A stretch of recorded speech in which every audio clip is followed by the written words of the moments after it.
जितिया व्रत की सुंदर पूजा विधि इस वीडियो में जानेंगे। साथ ही व्रत कब खोलना है, संपूर्ण नियम इत्यादि की भी जानकारी आपको वीडियो में मिलेगी।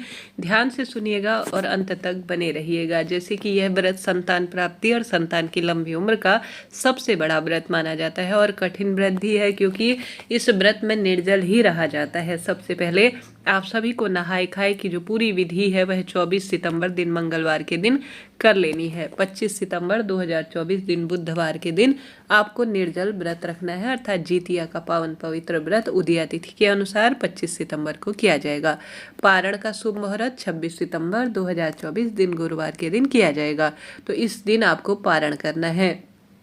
अब अपने आप में यह बहुत श्रेष्ठ और शुभ समय माना जाता है और यह अश्विन माह की अष्टमी के दिन किया जाता है। तो अष्टमी तिथि प्रारंभ होगी 24 सितंबर मंगलवार दोपहर 12:40 के आसपास और अष्टमी तिथि समापन होगी 25 सितंबर बुधवार 12:11 के आसपास। तो उदया तिथि के अनुसार भले ही 25 तारीख को अष्टमी तिथि समाप्त हो रही है, तो भी चिंता टेंशन की कोई बात नहीं है। आप सभी उदया तिथि के अनुसार शाम के समय तक ही यह माने कि यह तिथि ब्रह्म मुहूर्त में व्याप्त है, तो शाम को भी व्याप्त है। तो चिंता टेंशन की कोई बात नहीं है। जैसे कि यह व्रत शाम के समय पूजा की जाती है, तो कोई चिंता नहीं। 25 तारीख को ही यह व्रत किया जाएगा और शाम के समय उदया तिथि मान्य है, तो वही तिथि शाम तक भी व्याप्त मानी जाएगी। तो 25 तारीख को ही आपको शाम को पूजा इत्यादि करनी हैगी। आप सभी क्या करें कि ब्रह्म मुहूर्त में जब नहाय खाए का नियम होता है, उस दिन आप जो है पूरे दिन भर में जैसे कि आपके जो कार्य होते हैं, जैसे तुरई की सब्जी निकालना या वो करना, जो सारी चीज़ें होती है उड़गन इत्यादि की अर्थात सरगई की, वह प्रक्रिया आपको सामग्री के स्वरूप में इकट्ठा कर लेनी होगी। अब आपको नहाय खाए के दिन बाल इत्यादि मंगलवार को धोने में कोई दोष नहीं है। बाल इत्यादि आप धो लीजिए अच्छी तरह से। नाखून काटना इत्यादि की प्रक्रिया भी आप कर लीजिए। उसके बाद आप सभी को मंगलवार की जो ब्रह्म मुहूर्त में 4 बजे से पहले पहले आप सभी को ओडगन अर्थात सरगई की प्रक्रिया कर लेनी होगी। जो भी आप मीठे पुआ पूड़ी और जो है चूड़ा दही इत्यादि बनाते हैं, उसे बना लीजिए और उसे भगवान जी के समक्ष 3 भाग करने होते हैं। एक तो चील और सियारन के लिए और एक अपने पितृ देवताओं के लिए। तो इसे छत में या किसी खुले स्थान पर आप भोग स्वरूप समर्पित कराएं और स्वयं भी जो है चाय पानी ग्रहण जो भी करना होता है वह कर लीजिए, क्योंकि इसके बाद निर्जल उपवास है तो आप ग्रहण नहीं कर पाएंगे। तो इस बात का ध्यान रखते हुए अच्छी तरह से आप जो भी आपके यहाँ प्रक्रिया रहती है वह आप ग्रहण कर लीजिए।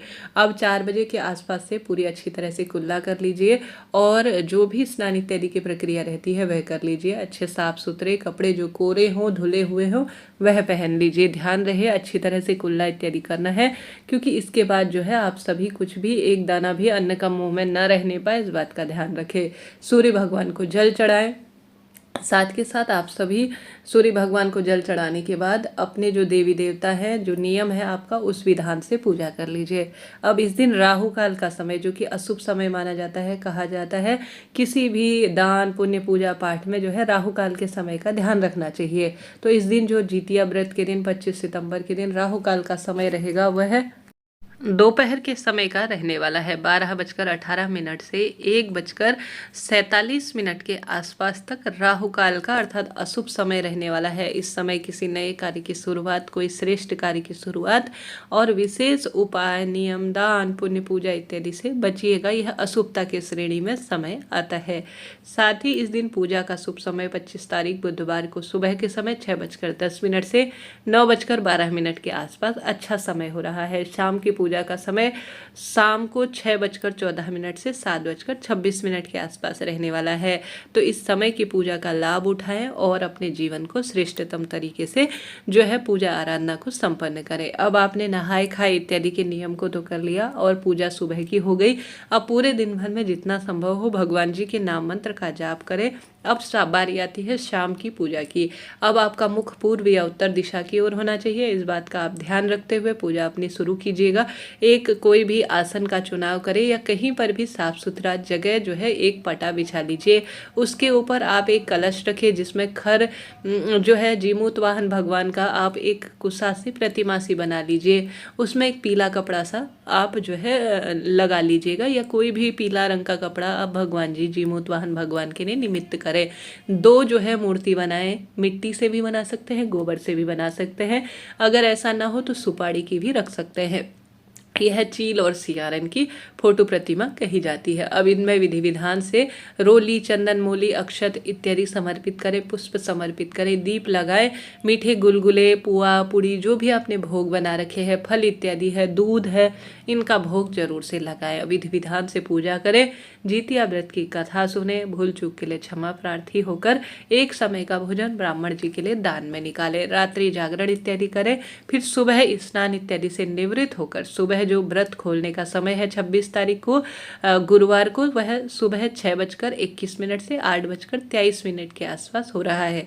इस शुभ समय में आप अपने व्रत को खोल लीजिएगा। इस तरह से यह जितिया व्रत की सरल सी पूजा होती है। इस व्रत को करने से भाग्य की रेखाएं प्रबल होती है, दुख दरिद्रता का नाश होता है। वीडियो उचित उपयोगी रहती है तो लाइक करें, शेयर करें, कमेंट्स में हर हर महादेव लिखना ना भूलें।